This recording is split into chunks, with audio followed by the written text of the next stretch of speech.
So Shabir Ally, he should know better than that. Yeah, he should. Look at that. Tripping. What is he, a JW now? A JW Muslim? He didn't call God, Jesus God in John chapter 1, verse 1. He was saying that Jesus is the Logos and the Logos was with God. And this Logos had a divine quality. And this is how Wallace, in his grammar and exegesis of the New Testament, has explicated it. He's not saying, John is not saying that Jesus was God in terms of identity, but he was saying that Jesus has a God quality. And hence, the best way of translating that would be to say that Jesus was divine, the Logos was divine, and that has been translated by some others in that way, even though Wallace himself did not translate it that way. So, no, John's Gospel is not saying explicitly that Jesus is God. You will not find a simple, clear, declarative statement of this type in any undisputed text in the New Testament saying that Jesus is God. By the way, y'all, I don't know if they show it here, but just in case they don't show here, let's go ahead on and just get into this. Let's just get in and see what it says. So I got the lexicon up here just because, it's always cool to kind of see, the different ways that the lexicon breaks it down. So we got the Greek, obviously the NASB, that's what I rock with. And then, different Strongs and then the origin and stuff like that. So we got in the beginning was the Word, and the Word was with God, and the Word was God.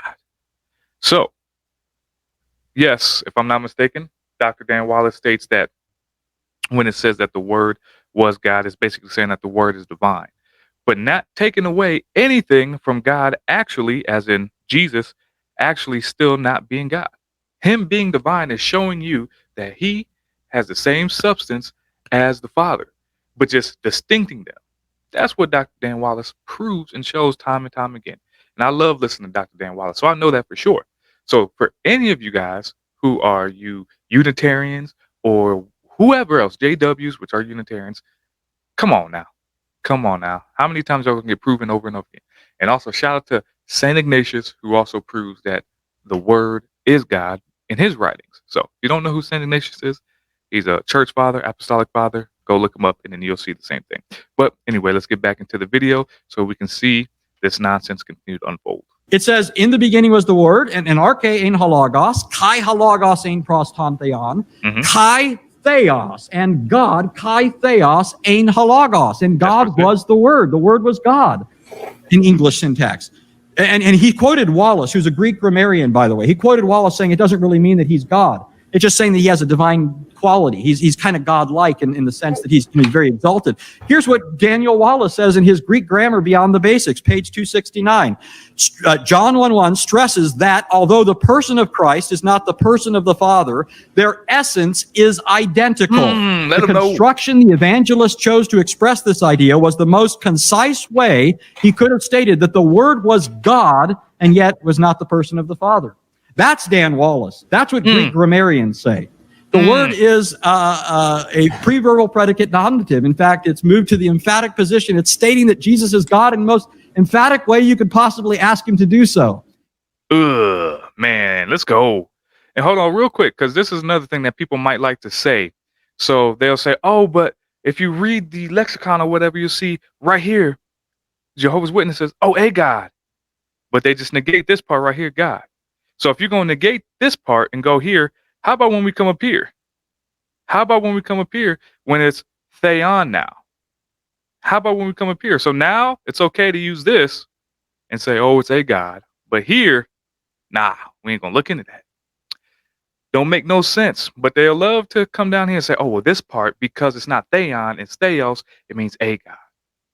Well, thank God for lexicons and stuff like this, because we can see all the nonsense that people try to talk about and how the JWs and the Unitarians just don't make any sense. And the context is right here. So shout out to Dr. Dan Wallace. Shout out to Anthony Rogers. I need to go watch that full debate, y'all. I need to go watch the full debate. But anywho, we're going to get back into this, y'all.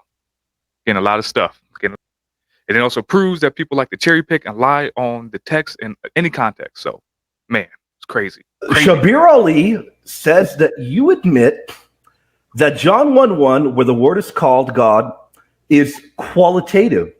so that it should be divine, but that he is not God in an absolute sense. Dr. Wallace, is this properly representing you? You know, I'm shocked that Shabir Ally would say that, because doesn't he have a bachelor's degree in biblical studies? Yep. He's supposed to be an Islamic exegete. In other words, he's supposed to know how to understand the words that somebody writes and their context. And I spend 15 pages in my Greek grammar talking about what's called Caldwell's rule and its relevance for John 1:1 in my grammar that's about 850 pages long. And he should know better than to say those things. He's a Taqiyya He's Track half Star. right.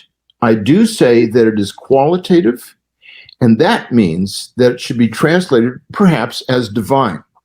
Now, frankly, if I say it's translated divine, that in no way is suggesting that Jesus is less than full deity. No way. In fact, what it does is it says he's different from the Father. That's what that qualitative force means. The word order here in Greek is such that it affirms Trinitarian theology. So it goes against not only the Unitarian nonsense, but also the oneness nonsense too. Because, you know, the oneness like to say, oh, well, they're all the same person. Nah. And we're learning this from one of the best Greek grammarian right here. The man who can break down the language like better than most folks can today. One of the top, if I'm not mistaken. So he knows. That's why people like to quote him a lot. That's why Shabir Ally tried to misquote him. Or, like he said, only give half-truths. But we take the full truth over here. We take the full truth. Shout out, man. Shout out Dr. Dan Wallace doing his thing. Shout out to Anthony Rogers. That the Father and the Son have exactly the same essence, but they are not the same person. If the order had been the Word was the God, where you actually have the article the in front of God, that would be Sabellianism. That is, the Word is the same as the Father. No oneness. But if you have, what you actually have in Greek is theos, God, ein, was, halagos, the Word. But Greek grammar requires the article, the noun with the article to be the subject, so it should be translated, the Word was God. But God, the predicate nominative, is thrown forward in the sentence for emphasis. If it were to come after the verb, let him know. Then that would be Arianism, as Luther says. No, if it came after the verb, it would mean the Word was a God. What John writes is against Arianism and against Sabellianism. And what I like to say is that what John wrote here in 4 words is the most concise way he could possibly have written that Jesus Christ is essentially the same as the Father in his being, but not identical in his person. It's a beautiful statement. And to say that he is any less than full deity is that's a rather improper and biased reading of what I've written. Yo, see what happens? They don't care about the truth.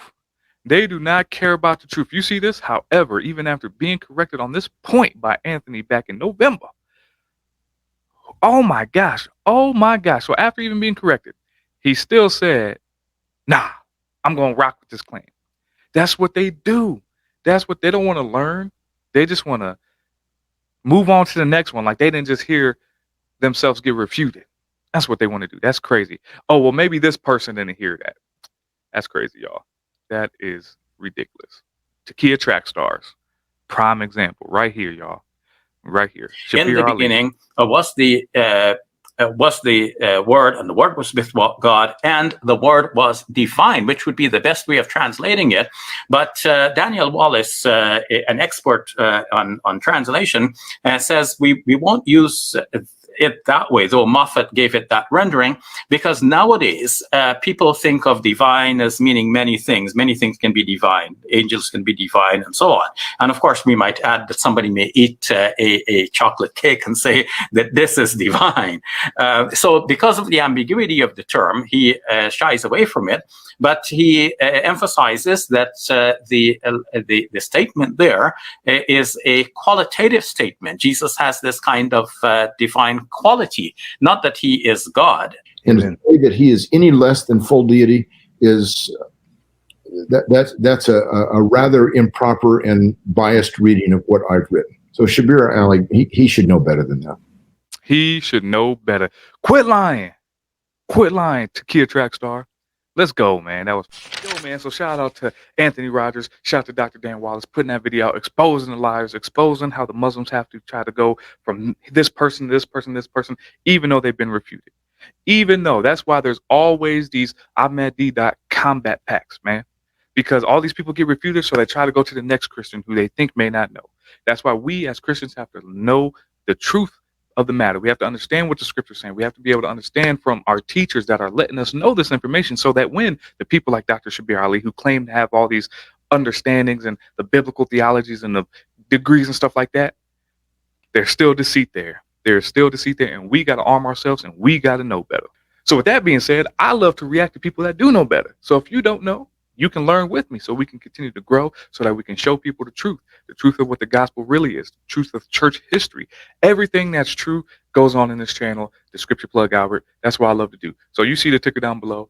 Go ahead, like, subscribe if you made it to this point. Hit that noti bell so you can be notified anytime I drop. Not only do I do these pre-recorded reactions, I do live reactions, as well as having people come on and share the testimony. That's what I love to do here. And you can be a part of that. You can get plugged in with your boy. Catch y'all next time, though. I'm out.